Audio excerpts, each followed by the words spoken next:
마태복음 11장에 수고하고 무거운 짐진 자들아 다 내게로 오라. 내가 너희를 쉬게 하리라. 그러니까 셋째 천사의 기별은 예수께로인데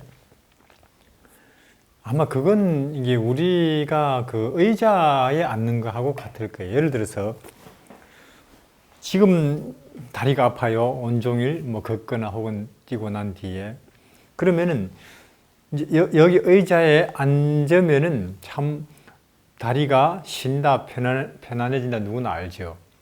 그러나 아무리 그 사실을 알고 있어도 가서 앉지 않으면은 내 다리 쉬는 거하고 아무 상관이 없다니까요. 아무리 그걸 잘 안다 할지라도 가서 앉아야 혜택을 보죠. 우리가 이제 약국, 그렇죠. 우리가 예를 들어서 교회를 다닌다, 성경을 읽는다, 혹은 뭐 신학을 한다, 집사도 되고 장로가 된다. 그런 것들은 물론 우리가 예수께로 가는 일에 또 예수님을 바라보는 일에 대한 필요성을 인식하고 이해하는 데 도움이 될 거예요, 그게. 마치 우리가 약국이 어디에 있는지 안다 하면은 약을 사는 데 도움이 되잖아요. 그러나 약을 아무리 샀다고 해서 그리고 그것을 내 손에 들고 있다고 해서 혹은 내 약을 내 주머니에 넣고 있다고 해서 거기에서 아무 내 몸에 도움이 오는 건 아니잖아요. 약을 먹고 그 약이 내 몸 안에 들어가서 드디어 작용을 할 때 생리적으로, 양리적으로 그때 내 몸이 약이 주는 혜택을 입는 거거든요. 그렇기 전에는 약국에서 뭐 몇백 킬로 떨어져 있건 혹은 약국에 와 있건 혹은 약국에서 약을 샀건 혹은 약을 내 손에 들고 있건 약이 주는 혜택이 아직 미치지 못한 건 꼭 같다는 거죠. 그래서 우리가 교회를 다니는 것, 침례를 받는 것, 예배를 드리는 것, 심지어 신학을 하는 것, 이 모든 것이 우리를 예수께로 가는데 도움은 되지만은 혹은 예수께로 가야 할 필요를 이해하는 데 도움이 되지만은 아무리 그런 것을 열심히 해도 그것으로부터 혜택은 안 온다니까요.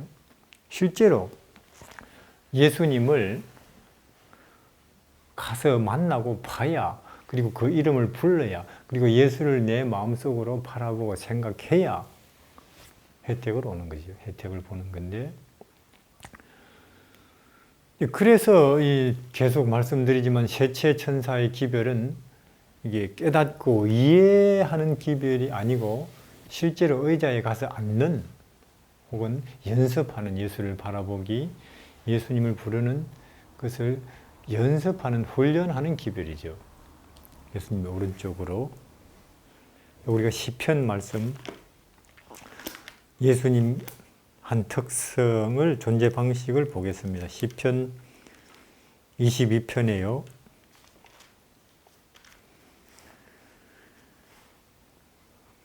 7절에 나를 6절 나는 벌레요 사람이 아니라 사람의 해방거리요 백성의 조롱거리입니다.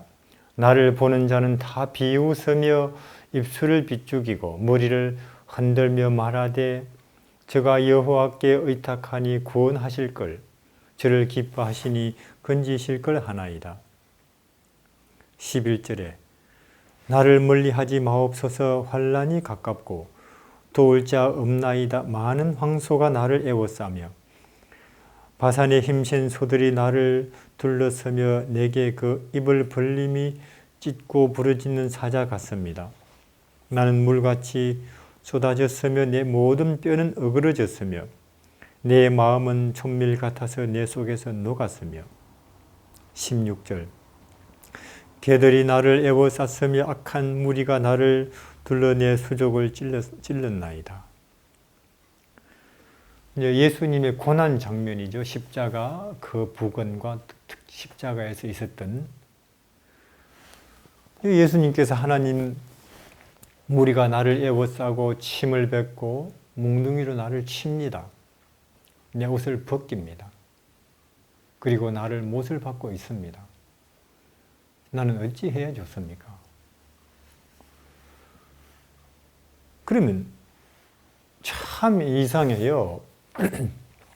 이 예수님 지난날 3년 반 우리가 보면 그 어마어마한 능력을 가지신 분이잖아요. 어마어마한. 그분은 그냥 한마디 말씀으로 파도가 잠잠해지고 그리고는 문둥병이 나아요.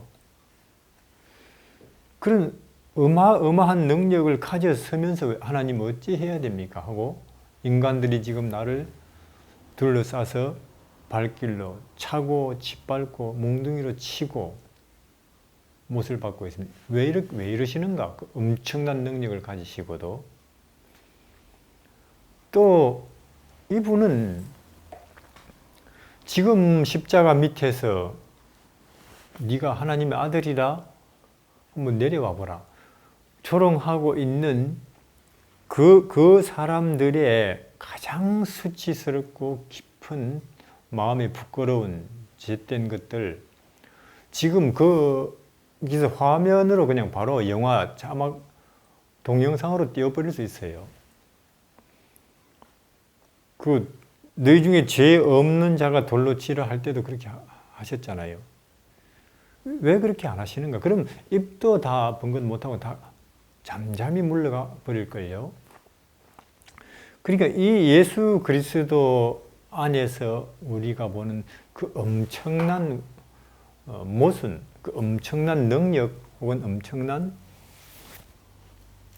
무기력함, 영광과 수치, 그리고 높으심과 낮아짐. 거기에서 이 묘한 게 발생하는데요. 저는 중국에서 한 16년 가까이 활동할 때 기차를 많이 탔어요. 주로 이제 기차인데 어떤 때는 뭐 20시간 혹은 30시간, 40시간. 앉아서 이렇게 가면 몸도 마음도 지치죠. 그래서 이제 안 지치려고 이사야 40장에 있는 오직 여호와를 앙망하는 자는 안 지친다. 실험을 해보죠. 그래서 이제 앉아서 예수님의 생애 이런저런 부분들을 하나하나 이제 생각을 이제 해보는 거예요. 딴 거 할 게 없으니까. 몇 시간씩, 혹은 10시간씩. 이제 그러다 보면 거기에 장면들이 이렇게 이게 뭐 착각인지 혹은 뭐 하나님께서 보여주시는 건지는 전 잘 몰라요. 하여튼 보이거든요. 현실로, 장면으로. 사마리아 우물가, 혹은 베들레헴, 그리고 나사렛 그 골목을 왔다 갔다 하는 그 아이의 모습. 여러 장면들이 이제 실제로 눈앞에 이렇게 보이는 것처럼 그려지고, 이제 그러면 저는 이제 제가 어디 있는지 잠시 잊어버려요. 잠시 아니고 어떤 그게 오래 갈 때도 있는데, 어떤 때는 이제 그것이 굉장히 현실이 되면서 아주 제 정서가 거의 감당 못할 만큼 감동이 되고, 어떤 데는 그것이 감격스러워지면서, 어떤 데는 이제 우리가 그렇잖아요. 스스로 좀 억제할 필요도 있고 일부러 현실로 얼른 돌아와 버리기도 하죠. 주위 사람들이 보니까. 근데 이제 제가 어느 날은 그 요한계시록 5장에 거기 장면을 보게 됐어요. 거기 보면은 예수님이 그 우주의 만유 가운데서 그 왕으로 등장하시는 장면이거든요. 저는 깜짝 놀랐어요. 그분이 그렇게 높으신 분인 줄 몰랐어요. 우주의 천사들 다 모여 있고, 우주의 별들의 대표자들 다 모여 있고, 우리도 구원받은 사람으로 거기 있는데, 그 가운데서 그분이 그 만왕의 왕으로 까마득히 높고 영광스러운 분으로 등장하시는데요. 그렇게 높으신 분인 줄 몰랐다니까요. 그렇게. 근데 그때 그 어마어마하게 높으신 모습과 동시에 또 저한테는 뭐가 오버랩 동시에 보이느냐 하면 베들레헴에 그 아기로 누워있는 말구의 그 모습이 함께 동시에 이렇게 교차돼서 보이면서 거기서 엄청난 그 영적 혹은 정서적 에너지가 쏟아져 나오더라고요. 근데 그분의 그 어마어마하신 그분의 높이와 그분의 어마어마하게 낮아진 그 사이에서 생기는 이 낙차가 두 사실이 동시에 제 정서 속에 인식이 되면서 거기서 엄청난 감동 혹은 감격, 영적 에너지가 쏟아져 나오는 걸 경험을 하고 그 영적 에너지를 거기에 모인 모든 무리가 다 받고 느끼고 감동이 되면서 천지 만물이 그때 노래를 부르기 시작했어요. 저는 요한계시록 14장에 있는 그 많은 물소리 같은 노래를 들어본 것 같아요. 그래서 그 예수 그리스도의 그 어마어마한 높으심과 낮아짐 사이에서 생긴 그 낙차에서 그 엄청난 영적 에너지가 쏟아져 나오면서 우주가 다 노래를 부르기 시작해요. 천사들, 그리고 둘러섰는 사람들, 만유가 다. 심지어 해, 달, 별, 그리고 뭐 나무들, 그런 것들도 다 노래를 하는 일에, 노래에 가담되어 있는 것 듯했고, 심지어 제가 앉아있는 의자도 노래를 하더라니까요. 의자도 노래하는 것 같더라니까요. 하여튼 노래 안 하는 게 아무것도 없어요. 그 당시 그 예수 그리스도의 그 쏟아한 그분의 높이와 낮아짐 사이에서 생긴 그 낙차에서 뿜어져 나오는 그 에너지 때문에 거기서 온 우주를 영원히 감격과 감사와 찬양으로 채워버리는 에너지가 영원히 계속 쏟아져 나올 거예요. 그분의 모든 생애 속에서. 근데 저도 노래를 하는데 저도 노래를 하는데 아무리 노래를 제가 크게 불러도 모자란다는 생각이 들어요. 모자란다 이거. 아직도 불충분하다. 심지어는 제가 아예 그냥 노래가 돼버렸으면 좋겠다는 생각이 들더라니까요. 그게. 그래서 그때 깨달은 사실이 그래요. 예수님의 그 인간의 범죄 때문에 발생한 그분의 이 땅에서의 삶을 통한 그 고난이 우리만을 위한 것이 아니고 온 우주를, 천사들도 우주의 모든 거민들도 완전히 하나님에 대한 인식을 바꾸는, 즉 우주를 완전히 새롭게 재구성하는, 재창조하는 그분의 작업이었더라는 거죠. 그것이. 전에는 우주가 죄의 가능성이 있는 우주였습니다. 근데 예수님의 이 희생 이후로는 아시다시피 요한계시록 21장이나 2장에 보면은 다시는 죽음이 없고 사망이 없는, 그러니까 이 범죄의 가능성이 있는 우주에서 영원히 범죄의 가능성이 없는 우주가 새롭게 창조되는 그분들의 하나님의 창조 행위였어요. 이것이 우주를 재창조하는 예수님의 생애가 그 의미를 가지고 있더라는 거죠. 그래서 우리가 그렇잖아요. 성경에 보면 보이는 것이나 보이지 않는 것이 다 그에게서 창조되되, 그러면 우리는 보이는 것들, 뭐 해, 달, 별, 산과 그리고 바다, 그 가운데 움직이는 뭐 생물들, 물고기, 어떻게 창조하신지 알죠? 말씀으로 그냥 해 있어라, 혹은 물고기 있어라, 나무 있어라. 그러면 보이지 않는 것들은 어떻게 창조하시는가? 예를 들어서 사랑, 겸손, 감사, 찬양, 인내, 이런 것들은 어떻게 창조하시는가? 그건 사랑 있어라, 겸손하라, 찬양하라, 그런다고 그게 창조되는가? 아니죠. 그런 보이지 않는 것들, 더 높은 가치, 더 높은 의미, 더 영원한 것은 어떻게 그분들이 창조하시느냐? 그건 정말로 그분들에게도 보이는 것들, 은하수 전체보다도 더 창조하기가 그게 어렵다고 표현할지는 모르지만은 하여튼 그런 보이지 않는 것들은 어떻게 창조하시는가? 예수님의 베들레헴, 예수님의 나사렛 그 아이의 모습, 목수의 모습, 발을 씻어주시는 그 낮아짐, 혹은 십자가, 겟세마네, 이러한 그 예수 그리스도의 모든 삶이, 모든 장면이 그런 보이지 않는 세계를 창조하시는 그분들의 창조 행위라는 거예요, 그게 그렇게 창조한다는 거죠. 겸손이, 온유가, 인내가, 그런 것들은. 그러니까 예수 그리스도의 탄생으로부터 예수 그리스도의 십자가의 33년 반에서 표현된 그 모든 삶의 면면이 또한 하나님의 창조 행위라고 봐야 된다는 거죠. 천사들에게, 하늘의 여러 주민들에게, 그리고 우리 죄인의 마음속에도 행복을, 겸손을, 의를 창조하시는 건데, 사도 바울이 말한 내용처럼 빌립보서에 내가 가진 의는 내가 노력해서 생긴 것이 아니고 하나님께로부터 받은 의라.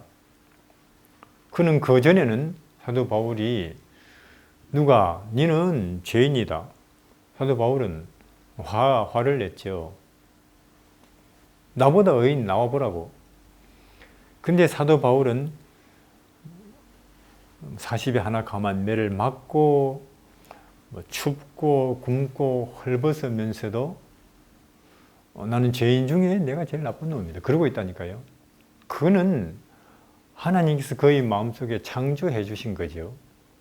그래서 오늘 우리 마음속에도 선이나 의가 혹은 평화가, 행복이 있을 수 있는 유일한 방법은 우리가 그런 다시 우리를 새롭게 창조하시는 이 하나님의 창조 작업이, 예수님의 창조 작업이 내 안에서 진행될 수 있도록 마음을 여는 그것이 필요하죠. 그러니까 그분을 바라본다는 것, 그분을 마음에 모신다는 것. 베들레헴이든 나사렛이든 혹은 갈릴리 바닷가든 겟세마네든. 그러면은 전에 없던 우리 마음속에 전에는 이기심이 있었고 경쟁심이 있었고 자존심이 있었고 욕심이 있었는데 그런 우리의 마음속에 희생이, 겸손이, 남을 섬기고자 하는 그런 마음이 창조된다니까요. 그것이. 이것은 과학이죠. 이것이 태양 광합성에 의해서 고구마, 감자 이런 게 생기듯이 예수 그리스도가 우리 마음에 비추어져서 그런 보이지 않는 하늘의 가치와 생명적 요소가 창조된다는 것은 과학입니다. 물론 현재 우리의 과학으로는 그 메커니즘을 설명할 수 없지만 우리가 하늘에 가면 왜 예수가 다시는 등불이나 햇빛이 쓸데없고 이는 하나님이 저희에게 친히 비치셔서 영원히 감사하게 하고 영원히 깨끗하게 하고 영원히 찬양하게 하는 그런 생명체가 되게 하는가? 하늘에 가면 알게 되겠죠. 그래서 노래를 하는데 우리 여기 보면은 시편 24편이에요. 7절에 문들아 너희 머리를 들지어다 영원한 문들아 들릴지어다 영광의 왕이 들어가시리로다. 영광의 왕이 니시뇨 강하고 능한 여호와시요 전쟁에 능한 여호와시로다. 문들아 너희 머리를 들지어다 영원한 문들아 들릴지어다 영광의 왕이 들어가시리로다. 영광의 왕이 니시뇨 만군의 여호와께서 곧 영광의 왕이시로다. 이제 드디어 예수님께서 이제는 이 땅에서 그분의 일을 다 이루시고 이제는 하늘로 승천하실 때에 온 하늘의 천사들이 다 그분을 마중하기 위해서 나왔는데 이제는 이제 드디어 하늘 도성이 보이고 천사들이 호위해가면서 그래요. 문 여세요. 누가 오는데? 예수님이 들어가십니다. 그분이 누군데요? 전쟁에 능하신 여호와시여 죽임을 당하였다가 다시 사신 우리의 하나님입니다. 문을 여십시오. 그러니까 또 누가 오는데요? 예수님이 지금 올라가십니다. 그가 누군데요? 마옥간에 태어나셨고 무려 30년 동안이나 나사렛 총구석에서 작업복을 입고 왔다 갔다 하는 그 아이입니다. 문을 여십시오. 누가 오는데요? 십자가에 우리를 위해서 죽으시고 겟세마네에서 피땀 흘리시고 사람들에게 짓밟히신 그분입니다. 이 천사들 바보 같잖아요. 뻔히 알면서도 누가 옵니까? 예수입니다. 예수가 누굽니까? 이런 분입니다. 뻔히 알면서 또 묻고 대답하고 묻고 대답하고. 왜 그러느냐? 그들은 이와 같은 예수 그리스도에게서 뿜어져 나오는 그 엄청난 영적 에너지의 공급 때문에, 감격 때문에, 감사 때문에 예수님이 구속주입니다. 예수님이 왕입니다. 예수님이 전쟁에 능한 여호와입니다. 그런 걸 물으면서 기쁘고 대답하면서 기쁘고 들어서 기쁘고 말하면서 기쁘고 계속 또 말하면서 기쁘고 그런 거예요. 이게 바보같지요, 우리 생각에는. 그러나 우리는 왜 이러한 천사들의 모습이 똑같은 말을 반복하지? 바보같이. 우리가 너무나 죄인이고 예수 그리스도의 영광을, 높으심을, 낮아짐을, 그분에게서 쏟아지는 에너지를 아직도 몰라서 그래요. 몰라서. 죄인이기 때문에 아직도 캄캄하고 어두워서 그런 거죠. 그러니까 하늘에 가면은 아시다시피 하나님의 보좌 가까운 데 있는 존재들일수록 노래 가사가 간단하죠. 밖에는 영광과 존귀와 찬송, 감사와 능력이 영원히 그분들에게 있을지어다. 근데 점점 들어갈수록 요한계시록을 보면 노래 가사가 간단한데 내생물이 부른 노래는 거룩하다. 거룩하다. 거룩하다. 그것만 반복돼요. 왜냐하면 너무나 그들이 인식하고 있는 예수 그리스도의 영광이, 그분의 은혜가, 사랑이 그분에게서 쏟아져 나오는 감동을 시키는 에너지가 압도적이기 때문에 달리 그 말 외에는 할 수가 없다는 거죠. 거룩하다. 그리고 거룩하다 해놓고도 또 말하고 싶은 거예요. 반복. 또 그런 찬송을 하나님은 또 기뻐 받으시고, 그래서 그리고 이러한 지경이 되는데 예수 그리스도의 그분의 어마한 높으심과 낮아짐 사이에서 발생한 그 영적 에너지로 온 하늘이 끝없이 노래하고 감사하고 영광을 하나님께 돌리고 싶은 분위기 속에서 반역이 가능하겠어요? 찬송 노래를 아무리 불러도 모자란다는 생각인데, 그러니까 이 죽임을 요한계시록에 보면 꼭 말이 죽임을 당하셨다가 가장 비참하고 가장 낮아지고 가장 수치스럽게 되셨다가 지금 저렇게 높아진 그분에게 감사와 영광과 찬송이 영원히 있어야만 됩니다 하는 그 노래를 계속 부르죠. 인식을 하는데, 근데 이제 이 과학이에요. 과학. 우리가 수력 발전소도 물이 이렇게 높은 데서 흘러 떨어지는 그 낙차에 전기라는 것이 발생하잖아요. 그 에너지로 우리가 가전제품도 돌리고 냉장고도 돌리고 선풍기도 돌리고 자동차도 가고 난로도 되고 에어컨도 되고, 그 에너지죠.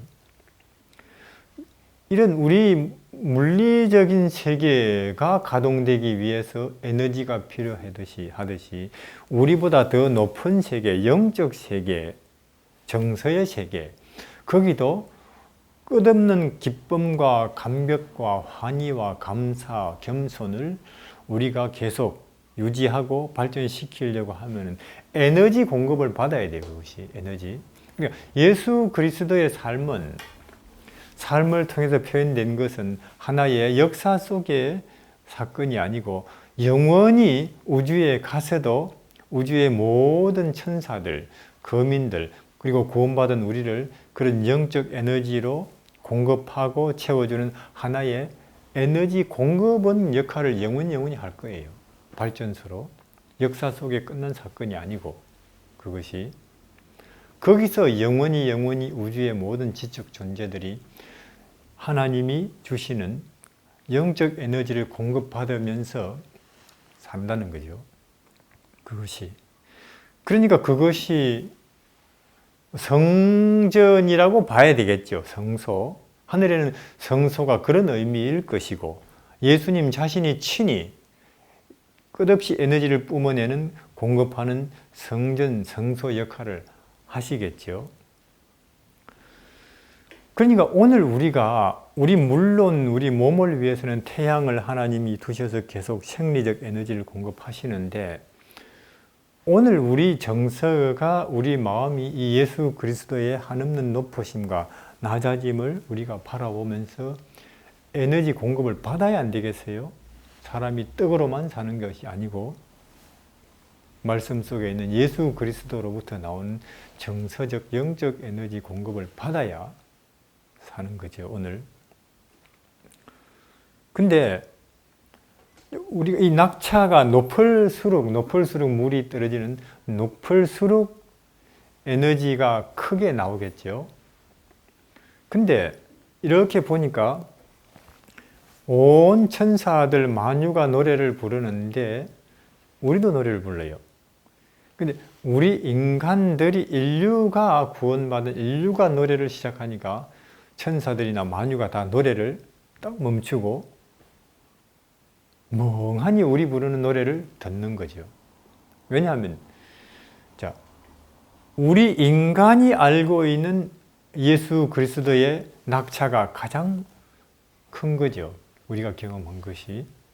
왜냐하면 물론 우리는 아직 지금은 예수님의 그 어마하신 높으심에 대해서는 잘 몰라요.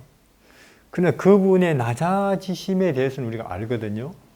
그분의 수치, 더움, 추위, 모욕당하는 것이 어떤 경험인지 혹은 굶고 헐벗는 것이 어떤 고통인지 우리는 압니다. 같은 생리적인 몸을 가졌기 때문에 그리고 우리도 같은 감정을 가졌기 때문에 무시당한다, 짓밟힌다 하는 것이 어떤 기분인지 알죠. 그래서 우리가 같은 몸을, 같은 감정을 갖고 있기 때문에 예수님이 이 땅에 와 계셨을 때에 그분이 겪었을 그 수치와 배고픔과 고통, 우리는 아는 지식을 가지고 이제 우리가 하늘에 가면은 그분이 얼마나 높으신지를 똑똑히 보겠죠. 그러니까 우리가 아는 예수 그리스도의 낙차가 가장 인간이 아는 낙차가 크지요. 그래서 우리가 가장 강력한 에너지를 공급받을 수 있고 그래서 우리가 부르는 노래가 가장 감동적이고 아름다울 거라는 거예요. 우리가 부르는 노래. 그러니까 하늘의 모든 별들이 우리를 불러서 노래 듣고 싶어 하는 거죠. 우리를 불러서. 너무나 감동적이기 때문에. 천사들은 그렇지 못해. 왜냐면 천사들 입장에서는 추운 게 뭔가?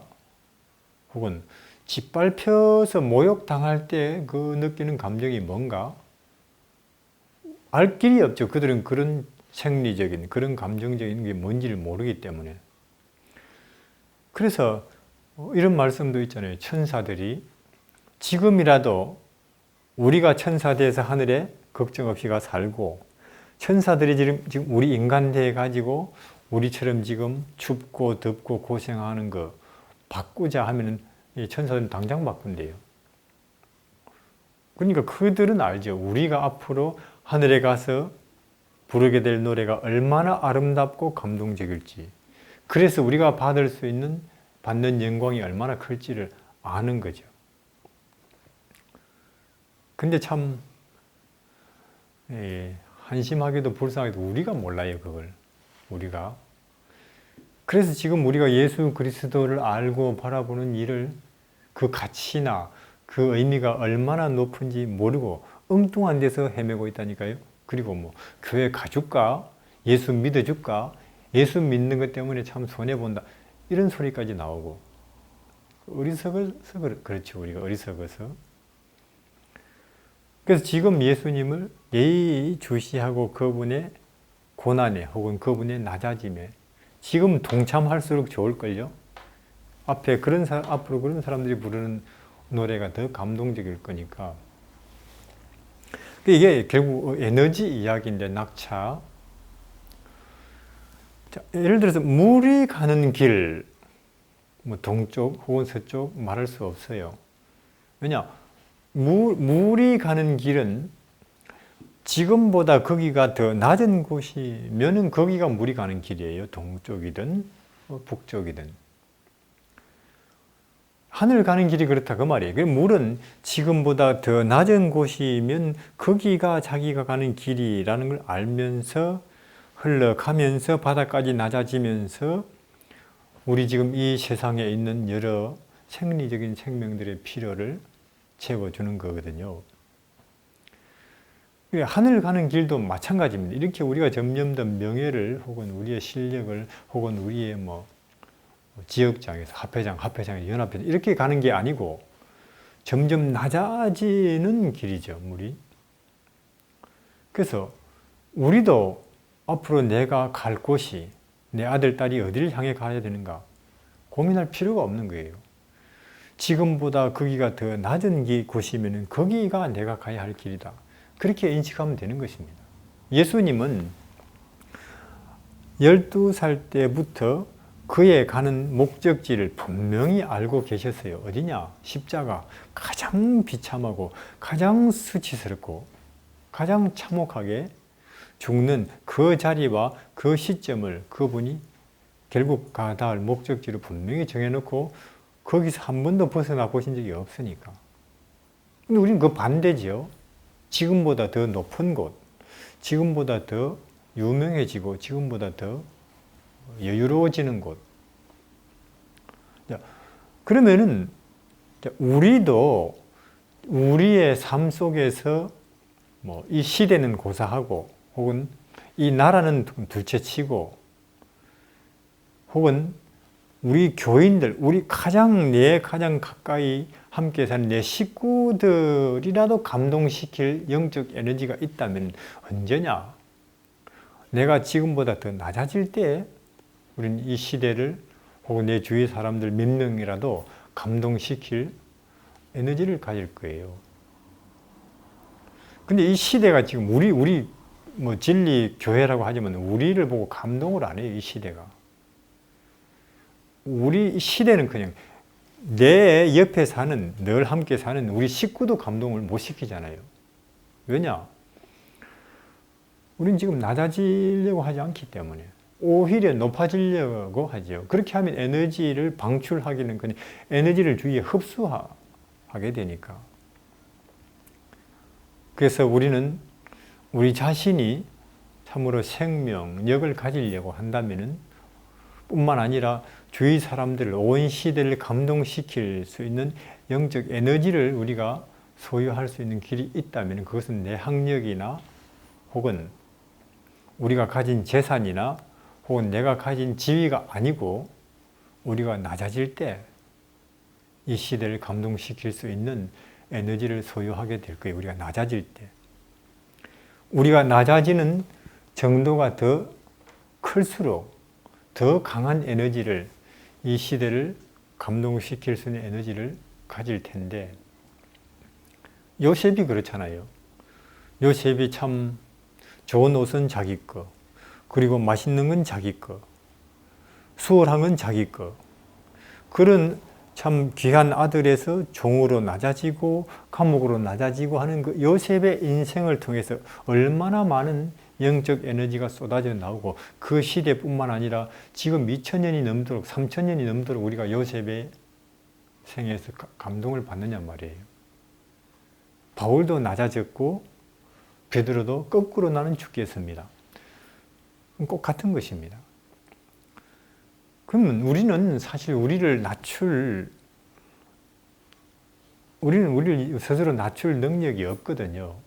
왜냐면 우리는 우리 본성은 더 편해지고 싶고, 더 갖고 싶고, 더 남한테 인정받고 싶지, 더 불편하고, 더 낮아지려고 하지 않거든요. 우리 본성은. 그러면 어떻게 해야 되느냐? 우리는 우리를 낮출 수 있는 에너지를 그분이 한없는 높으신 분이었는데 한없이 낮아지신 그분에게서 나오는 에너지를 공급을 받아야 되죠. 예수 그리스도로부터 공급을 받을 때에 비로소 우리는 자신을 낮출 수가 있겠죠. 그렇게 우리를 드디어 우리가 개인적으로 또 우리 가족적으로 우리 교회적으로 우리 교단적으로 이렇게 우리를 낮추는, 즉 이 세상은 가지 않은 다른 길로 우리가 방향을 바꾸고 가기 시작할 때 우리는 이 시대를 감동시키고 예수께로 재림으로 초청할 수가 있을 것입니다.